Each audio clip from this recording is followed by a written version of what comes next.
بسم الله الرحمن الرحیم.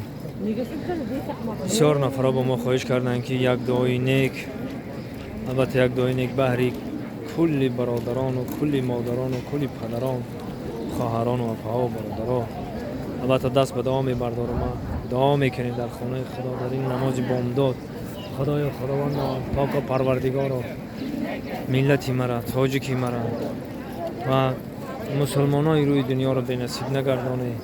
کسانی که بی فرزندند، فرزند طلبند، این میوه شیرین ترین حیات براشان نصیب بگردانی.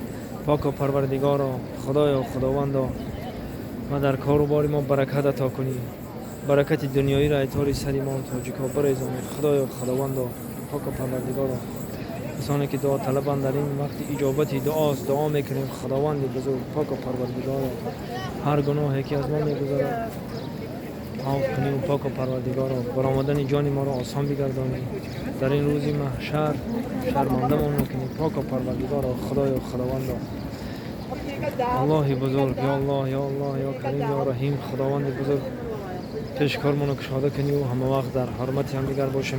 ملتی مرا به هم دیگر مهر محبت باشد، دوستی باشد، رفاقت باشد. ای خدای و خداوند پاک و پروردگارا و بیمارامون شفای کامل عطا کنی و پاک و پروردگارا مادرای ما را همیشه در بالای سرمان، پدرامون همیشه در بالای سرمان سایبان باشد. خدای و خداوند پاک و پروردگارا هر گناهی که از ما میگذرد ببخشای. خدای و خداوند لا اله الا الله محمد رسول الله، خدای محمد رسول برحق به حرمت حبیبت خداوند بزرگ پیش کار ما را کشاده کن و در نزد دوست و دشمن احسن خدمت کن. برحمتک ارحم الراحمین. الله اکبر.